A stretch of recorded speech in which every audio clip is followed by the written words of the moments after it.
Ito ang inyong lingkod na nagbabalik upang magbigay ng mga balitang walang bias at pawang katotohanan lamang. Ito ang Bayang Pinas. Ang isyong ito ay naging usap-usapan sa buong bansa at iba't ibang social media platforms. Dating presidential spokesperson na si Harry Roque ay tila ba nakalaya na sa pagkakakontempt niya dito sa Senado. Ano nga ba ang kanyang rason o ano nga ba ang rason kung bakit itong si Attorney Harry Roque ay nakontempt sa Senado? Ang rason ng kanyang pagkakakontempt ay dahil ang pagsuporta niya dito kay pangalawang Pangulo, Vice President Sara Duterte. Hindi ko makita ang rason kung bakit itong pagsuporta or ang pagkakakontempt pala ay dahil sa pagsuporta kay VP Sara ay sobrang napakababaw na rason. Kung ganito pala ang bagay na mapagkakakontempt sa mga tao or sa ating mga resource person, ay dapat hinto mga resource person ay hindi na lang magpakita sa mga hearing na kanilang pupuntahan. Dahil kung suporta lamang ang rason sa pagkakakontempt ng isang tao, ay mas maigi na lang na huwag pumunta ang ating mga resource person para sa kanilang tinatawag nating rights. Well, meron ding nabalibalitaan na itong si Presidente Kuting at ang kanyang asawa na si unang ginang na si Smugs ay balak ipatumba itong si dating presidential spokesperson Harry Roque dahil sa kanyang mga nalalaman at dahil sa direktang pagkontra niya dito sa administrasyon ni Presidente Kuting. Dito nga natin makikita na itong si Presidente Kuting ay hindi kayang i-handle ang mga bagay-bagay na ganito na nagsasabi rin or nagpapakita rin na itong si Presidente Kuting ay hindi fit or hindi bagay maging leader. Dahil alam naman natin na itong si Presidente Kuting ay parang hindi umaastang parang presidente. Ang umaastang parang presidente ay itong kanyang asawa na ahas ng Malacanang na si Unang Ginang Ismags dahil itong si Unang Ginang na Ismags na ito ang nagdidesisyon at hindi itong si Presidente Kuting. Dito nga natin makikita na itong Presidente Kuting na ito ay kuting talaga dahil nagtatago lang siya sa ilalim or sa palda ng kanyang asawa na si Ismags na dapat itong Presidente Kuting na ito ang namamahala sa ating bansa. Dito nga rin natin makikita na sobrang laki talaga ang pagitan nitong si Presidente Kuting at ng ating dating Pangulo na si former President Rodrigo Roa Duterte sa pagiging leader. Well, para nga sa buong detalye or sa kabuang detalye ay panoorin na lamang ang buong video. At salamat na rin sa ating mga solid viewers sa walang sawang pagsuporta. At kung bago naman sa ating channel ay syempre huwag kakalimutang mag-subscribe. Pindutin ang notification bell at piliin ang all upang laging maging updated sa mga balitang bago, totoo at walang bias dito sa channel ng Bayan, ang Bayang Pinas. Huwag din kakalimutang mag-iwan ng like at i-share ang ating mga video.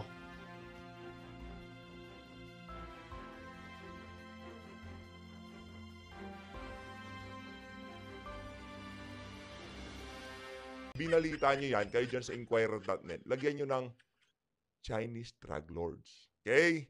Huwag yung gurgur of three Chinese, hindi ganun yon. Yung nagurgur doon, mga malalaking player ho sila pag sa larangan ng illegal na droga. Okay? Huwag nyo lokohin yung ating mga kababayan. Ngayon naman, pinagtatanggol nyo yung mga Chino.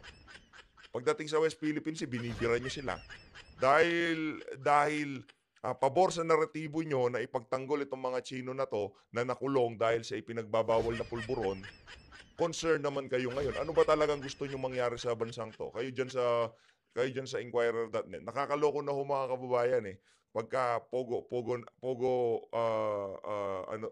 Pogo related tapos Chinese national, galit na galit ho itong mga nasa mainstream media na to. Pero dahil nasawi ho sila, ito ho yung mga Chinese pulburon lord.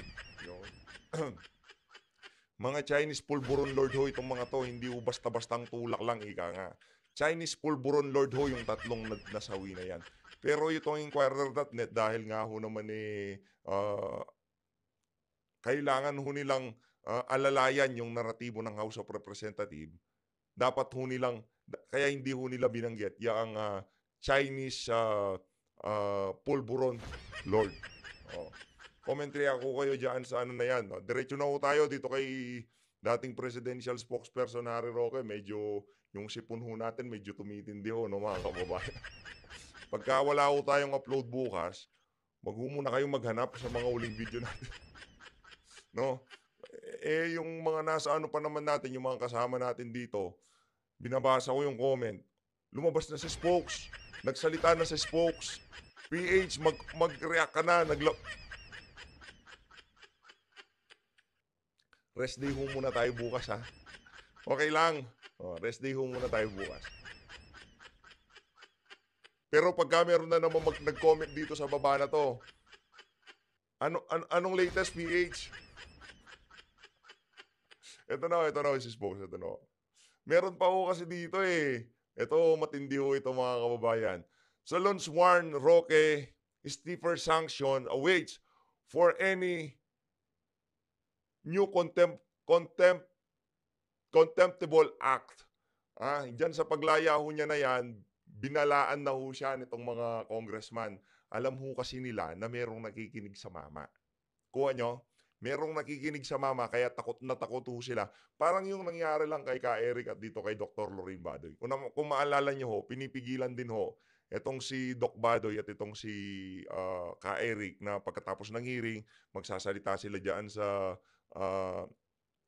kanilang programa sa SMNI. Kaya ang ginawa ko, kinontempo sila. Ngayon, itong si Spokes, pinalaya kaso winarningan na kung sakaling gumawa siya ng contemptible act, mas matinding sanksyon ang naghihintay sa kanya, ika nga. Ito na ho mga kababayan, si Spokes, pakinggan ho natin. Akala po nila, masusupil nila tayo. Akala nila, mababali nila ang ating paninindigan. Hindi po totoo yan. Lalo pa tayo lumakas para ipaglaban ang sabayan ng Pilipino. Ngayon, ako'y nakatingin na ng pagkakakulong. Wala na akong takot para ipaglaban ang inang bayan laban sa diktador na gobyerno ng Marcos Jr. Unang-una, ang sabi nila, binastos ko daw ang Kongreso. Kayong mga nakapanood, nambastos ba ako? Hindi! 34 years of law practice. Wala ako alam isang korte na nagpakulong dahil hindi nakaten ng isang hearing. Bakit sa Kongreso, isa sa 4 na hearing na naimbita ka, hindi nakarating? Bakit may pagkakakulong?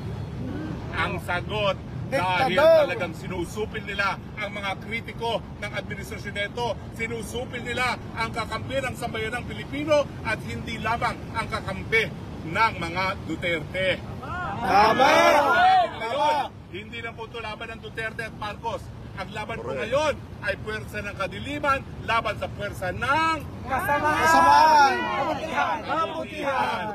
This is a fight between good or evil. Mga dilawan, mga piklawan, kalimutan nyo na po ang kulay ninyo. Kung kayo po talaga ay naniniwala na mayroong Panginoon, kinakailangan po manindigan kayo laban sa bisyo, manindigan kayo laban sa mga droga na nakakaapekto sa pag-iisip, na nakakaapekto sa pamumuhay ng sambayan ng Pilipino. Hindi po tayo magpapatinag. Alam nyo naman kayo nakakita, 3 beses na akong mapir dyan. Hindi po yan investigasyon tungkol sa Pogo. Yan po investigasyon laban kay Harry Roque para mapatahimik si Harry Roque bilang boses ng sambayan ng Pilipino. Tama, mali? Tama. Pero gawin na po nilang lahat. Ngayong nakita ko na mabubuhay pa rin ako, miski sila ay kulungin ako. Tatanggapin ko po ang pagkakakulong. Kung ito po ang magiging mitsa para ang taong bayan, bumalik dito sa EDSA at muli maghusga laban sa isang gobyerno na hindi na po sumasang-ayon sa interes ng mga mamamayan. Baba! Sa ngayon po, dito sa EDSA, tayo po ay nagpaalis ng isang Marcos. Dito po muli sa EDSA, bagamit tayo po ay kakaunti pa lamang. Huwag nating kakalimutan, ang pinakamalaking apoy nagsisimula sa isang mitsa. Kaya kada Biyernes, dito po tayo magkita. Ayun! Ang malaki nag-uumpisa sa maliit. Naniniwala po ako na kahit tayo po ay hindi ganun karami ngayong araw na ito, naniniwala po ako, ramdam ng buong sambayan ng Pilipino ang paghihirap dahil sa walang tigil na pagtaas sa presyo ng bilihin. dahil sa kakulangan ng trabaho, dahil po sa kababaan ng sweldo. At naniniwala po ako na sa kabila ng lahat ng kahirapan na ito, alam ng taong bayan na walang solusyong maibibigay ang Marcos Jr. dahil wala sa tamang pag-iisip na magbigay ng good governance sa ngayon. Correct, kuya. Meron naman po tayong alternatibo. Huwag natin isipin na tayo lang binasbasa ng Panginoon para mamuno sa Pilipinas. 110 million po tayo. At yan po ang dahilan kung bakit meron tayong halal na vice-presidente Galing, oh. na dahil siya ay nagbigay kay Marcos Jr. para maging presidente, siya ngayon ang Marcos Jr. Dahil kung siya ay gahaman sa kapangyarihan, ngayon po dapat ay President Sara Duterte. Tama! Pero nabudol man tayo, meron pa pong pag-asa. Dahil ang unang-una, magsisimula po pag-asa sa pag-amin na nabudol tayo. Ngayong nabudol tayo at alam na natin yan, kinakailangan po, kapit-bisig tayo ngayon para itaguyod ang interes ng mamamayang Pilipino. Kakayanin natin pag tayo po ay kapit-bisig, nagsama-sama ng puwerso at nagkaisa.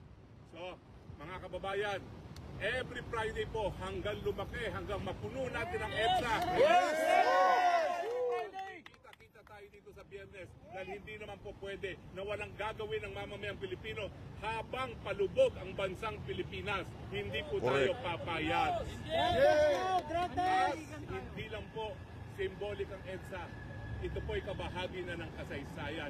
Nung minsan na pinaalis natin ang isang Marcos at tayo nagdiwang, yan po ay mensahe na anytime now, maghuhusga na naman ang mga Pilipino para mapalis muli ang Marcos Jr. kung hindi siya magbabago. Tama! Sa mga baguhan ho dito sa PH Update, kumusta naman ho yung mga pangunahing bilihin sa merkado? Kumusta naman ho yung mga pamumuhay nyo? Ano ho bang nararamdaman nyo dito sa administrasyon ni Marcos Jr.? Anong masasabi nyo? Di na naman ho kayo makalabas ng gabi dahil ang daming masasamang loob. Masaya pa ho ba kayo sa mga ganitong nararanasan natin? Kung masaya ho kayo, approve. Wala akong problema yan. At kung di naman ho kayo masaya, bukas ho yung EDSA pagka Friday, nandyan ho yung mga kasama. Huwag po kayong matakot. Ako po ngayon nakatikim na ako ng pagkakakulong. Wala pong nakakatakot sa pagkakakulong.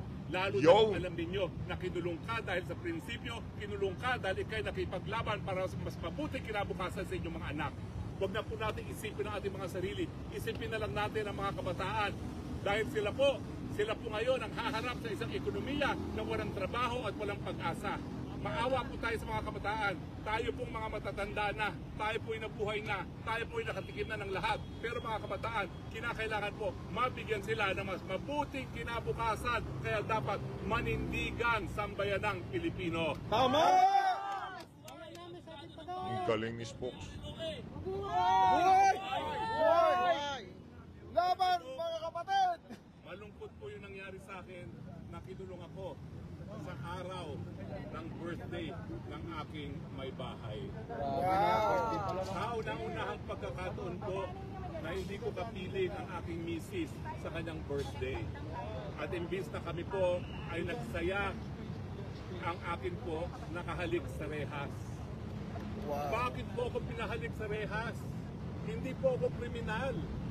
Ang buong buhay ko, inalay ko sa serbisyo para sa sambayanan, sa mga mahihirap, mga inapi, tinorsure, pinatay.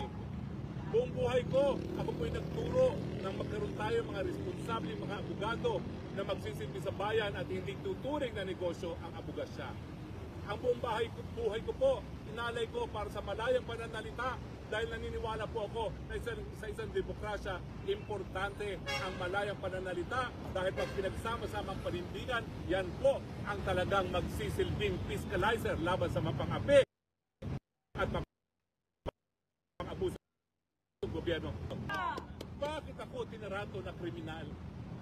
Kriminal ba na magsilbi sa bayan? Kriminal ba na magturo sa kabataan? Hindi! Ba na magsabi ng katotohanan at itaguyod ang katotohanan?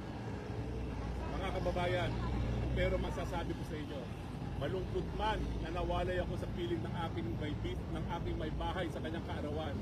Malungkot man na ako po'y nawalan ng kalayaan ng 24 oras. Lalo kong nagliyap ang apoy sa aking dibdiban na kinakailangan ipaglaban ang Pilipino.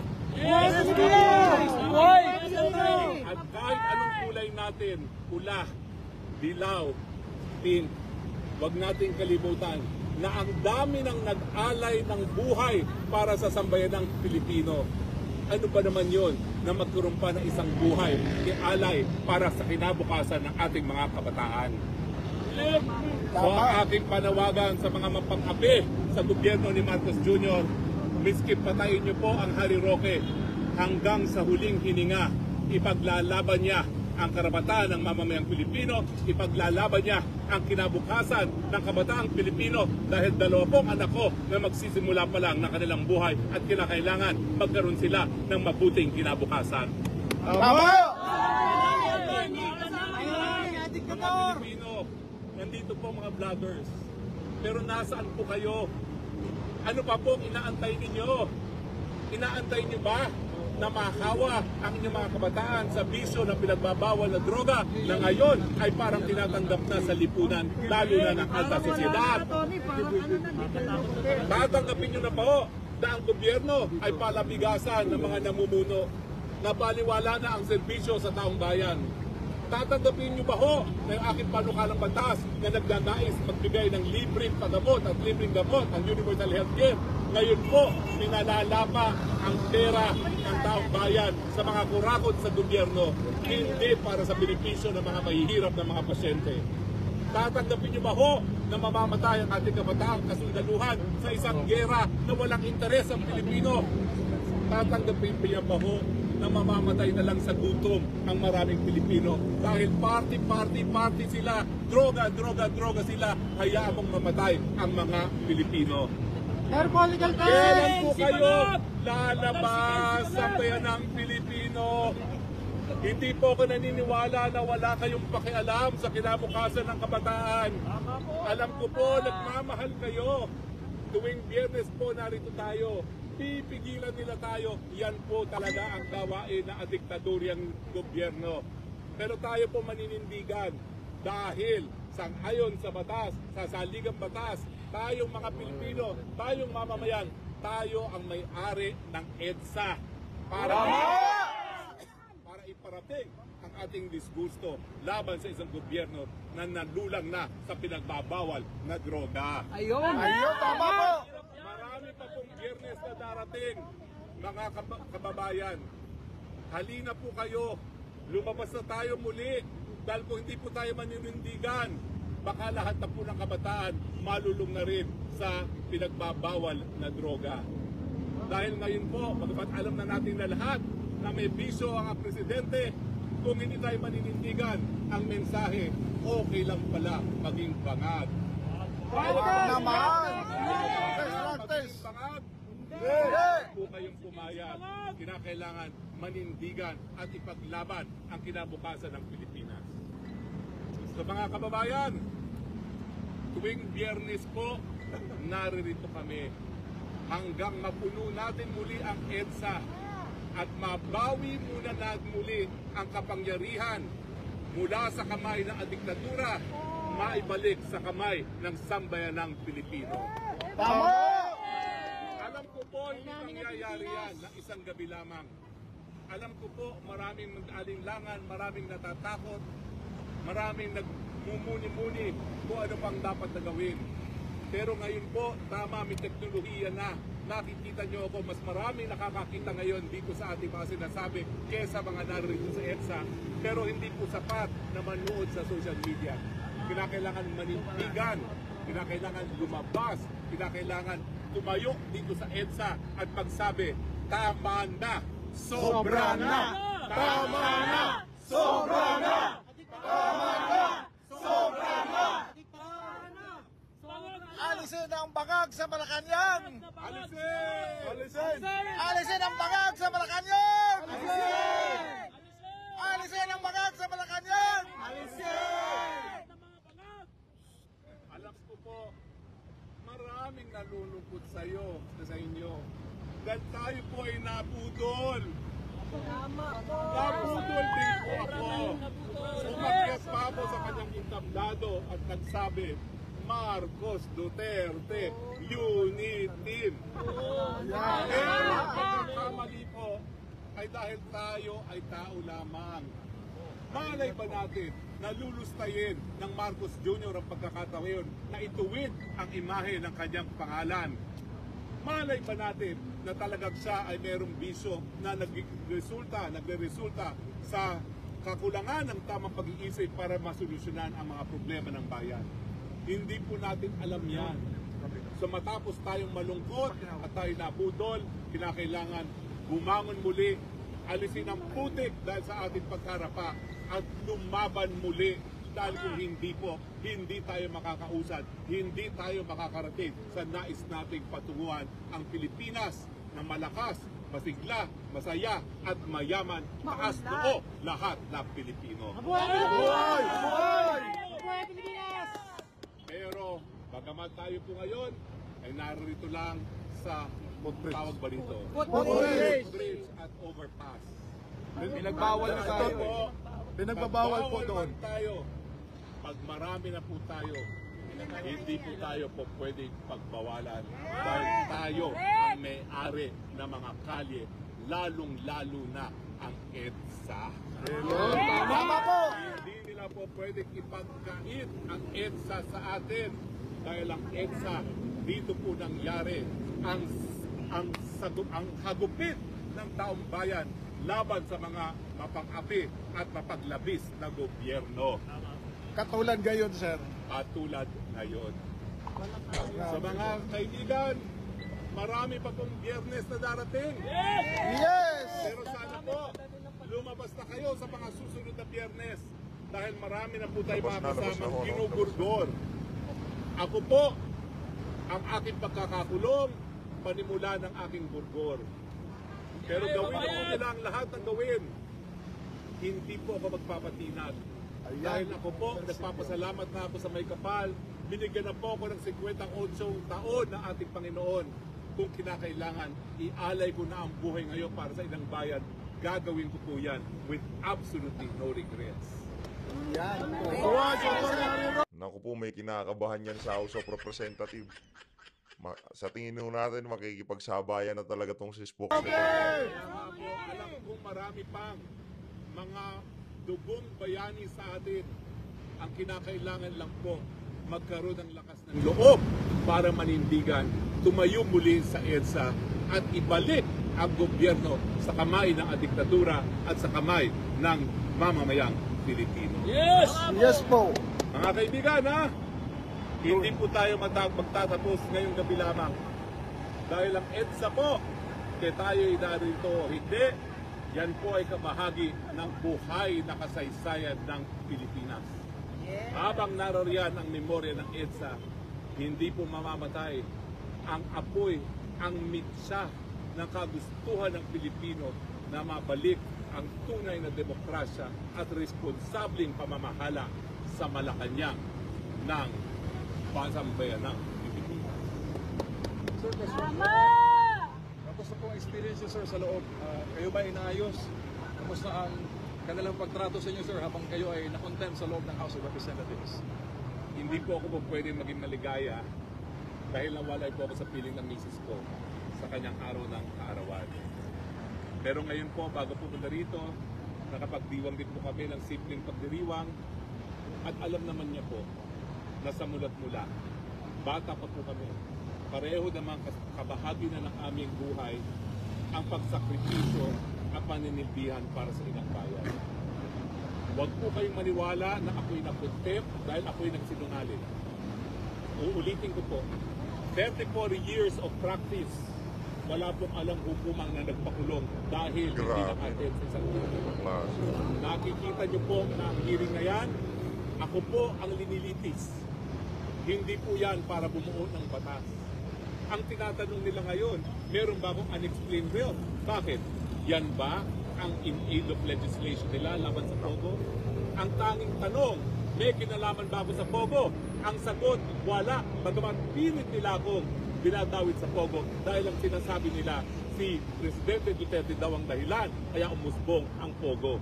at siya ang responsable sa Pogo. Hindi Pero totoo. ngayon nakita natin kung sino ang hari at reyna ng Pogo sa ayon kay Maharlika. Sino? Si Bangag! Si Bangag! Bakit ako ang itinuturo? Hindi naman ako ang nakipagpati-pati sa mga Pogo. Hindi naman ako ang humingi ng pera sa mga Pogo. Hindi naman ako ang nakinabang sa mga Pogo. Mga Marcos, ang nakinabang! Ang ginawa ko lang po, Ito ba yung maghain party-party, ng mga folks? pleadings Yan ba yung sa isang party-party? ordinaryong kaso ng ejected. Yan ang ako sinasabi Yan ba ho natin. ang tao Lisa Marcos. na nakinabang sa Pogo? Sandra Ong. Kaya nga po, ang sasabihin ko, hindi ko po gustong bastusin ang Kongreso. Dahil ang Kongreso, dapat yan po ay balwarte at bulwagan ng representante ng taong bayan. Pero ang katunayan po, hindi na po sila nagiging tapat sa kanilang responsibilidad dahil pati po sa pagbubuo ng batas. Wala po tayong maaasahang batas na mabubuo sa kanilang pag-iimbestiga di umano ng EJK at ng Pogo dahil ang kanilang pakay sirain ang Duterte at lahat ng kanilang mga aliado, lalong-lalo na ang dating tagapagsalita ni Presidente Duterte. Tama nga yan, sir. Anong batas? Political prosecution. Sa ngayon, sa tinatakbo ng investigasyon, ako ang iniimbestigahan at hindi po nagkakaroon ng investigasyon para sa isang batas. At ano ang kailangan? Hindi ko po ginawa yun. Hindi ba yan, sir, ang kangaroo court? Hindi ko pong makulong kesa bawiin ko ang mga binigas ko mga salita na pawang katotohanan lamang. Hindi ba, sir, ang kamara ay kangaroo court? Kaya nga po ang mensahe ko, mabuti pa.